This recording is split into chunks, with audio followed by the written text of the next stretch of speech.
Take us back to the beginning. How did you discover your passion for the arts? Oh my gosh. So I actually started in music. Not a lot of people know that. Um, and that I enjoyed, but I started to kind of find my way into acting naturally through the people that I was signed to. I wasn't super crazy interested in at first. I literally fell in love with it. I started auditioning and I booked Den of Thieves with Gerard Butler and 50 Cent and got to the set. Didn't realize it was going to be as huge as it was. And I just remember I was wide eyed. I was just like, this is incredible. And then from there, I was hooked. It was like the most incredible, exciting feeling ever. Look at your career as a whole. Who or what's had the biggest influence, either personally or professionally? I would probably say a lot of my peers. So I would watch like a lot of my friends make their way into acting. Jacob Lattimore, my friend Asiana Alexis, who was on BMF. And I just remember seeing them having so much fun with it. And I was like, okay, well, I want to do that too. That seems pretty cool. And I just started to make my way and do the same. So I would definitely say my peers probably had the biggest influence. Like you were saying earlier, you got your start in music. What was the biggest lesson that you learned being an artist that you've now been able to transfer over to your acting career and vice versa? Oh my gosh, just to be bold and to take risks because safe will not get you very far. So I was always a person comfortable with taking risk, and my natural style is already on the edgier side, and I just like to have fun and go big, and it worked. And you've had a lot of success already in your young career. When you look back, is there a particular moment that stands out to you? Yeah, I think the thing that I always come back to is when we moved to Atlanta. And I remember I went to my mom and I was like, hey mom, I was 12 years old. I was like, hey mom, I want to move to Atlanta. And she looked at me like, girl, are you crazy? And I kid you not, like a week later, her job had a job transfer to Hmm. Atlanta. And we got there and instantly it just seemed like my career just blossomed. So for me, I always go back to that moment because from that moment, it was like a butterfly effect. And if we never would have came here, I might not be here today. So Love that. yeah. And you're one of the stars of Power Book 2 Ghosts, and season 2 just premiered. What can fans expect from your character this season? Oh my gosh. Rash decisions. Very controlled though. I would say she knows what she's doing and she knows why she's doing it. She's smart about it, but then she just completely lashes out. Like her crazy ideas, you know how you have a conscience and you're like, hmm, I would love to do that, but I'm probably not going to do that.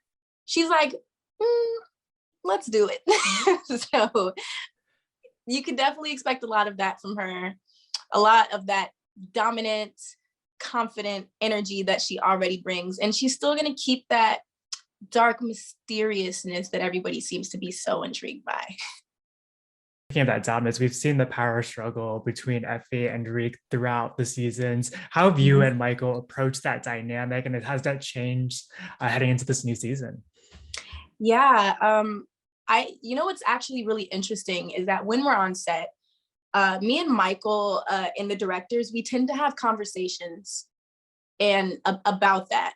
So sometimes they'll give me a lot of the dominant sort of control tactics. And I'm like, you know what? I'll have a conversation with the director. I'm like, why don't we give that to him this time? Like, why don't we switch it up? Because I feel like people really enjoy to see us go back and forth. It Mhm. really is like a push and pull. So we have a lot of conversations about that. And it's going to be funny to watch how that continues to deepen because it's still continues to be the same thing. There've been so many standout moments with your character. If you had to pick one from either season 1 or season 2 that has been your favorite, which would it be and why? I would say my favorite moment would be the fight. Everybody got to see that in the teaser for episode 2. And that's just because that was the first time I'd ever done a stunt scene. I was absolutely terrified going into it. I did not know what to expect.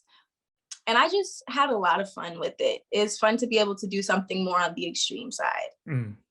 Yeah, and Mm-hmm. this has been the longest that you've lived with a character. Has anything surprised you about the experience? What's been the biggest takeaway?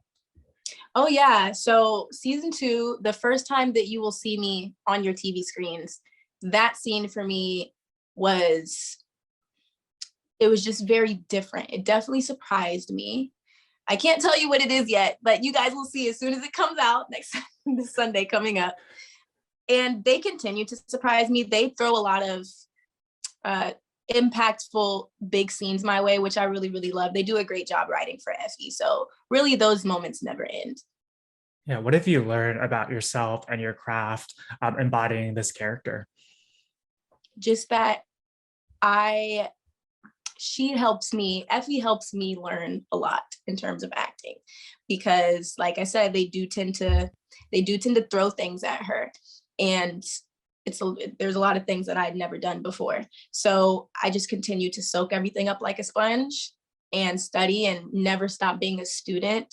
That's one of the biggest things I tend to hold on to throughout this entire experience is to never stop being a student because you can never get locked into one way of doing things because there's always going to be a director or a producer telling you to do something completely different. Yeah, as I continue to throw new things at you, how do you prepare for those scenes? How do you get into that mindset? I do a lot of practicing in my hotel rooms and trying to really break out of that shell and do things that make me feel stupid very confidently because some things that aren't in your muscle memory, you're like, Mhm. this feels very weird, but you just have to embrace it. And I also do a lot of going out and just doing things that make me uncomfortable. Things like I'm really afraid of heights, so I'll go to like the top of a building and just look out and observatories, or I'll go to a club that has music and environments that I'm not entirely used to just because I feel like that all helps me come out of my shell, which is something that I tend to struggle with at times. The Power franchise has been incredibly well received. What do you think is resonating most with audiences? Just people that they can relate to. We have a lot of characters that are very diverse in race and gender and sexuality. And I feel like people can really see themselves in these characters. And I feel like that's why people really like it and stick to it. If you had to describe season 2 in one sentence, what would it be? In one sentence, I would say these people are nuts. These people are nuts because the decisions they make on the blink of an eye is like, what? It's just like they're so comfortable with doing these things. And then we just like to end all of our interviews with a pop culture lightning round. Do you have like guilty pleasure TV show? Ooh, guilty pleasure. Um, I would say right now, the new season of Dexter that's just started premiering. What about a guilty pleasure movie? Mm, the Kill Bills. Mm. Yep. Favorite book? Zodiac by Romina Russell, I believe is her name. What about a band or artist that fans would be surprised to learn is on your playlist? David Bowie. And then final question for you. What is your dream role? Ooh, probably something along the lines of a Harley Quinn character, something like that, or somebody very, very nerdy and quirky. Because I Yeah. actually, it's that a lot of people might not know about me is I am that person. I am a Harry Potter fanatic. I love everything sci-fi, Walking Dead, zombies, aliens, all of that. I want to play somebody like super off the deep end that way.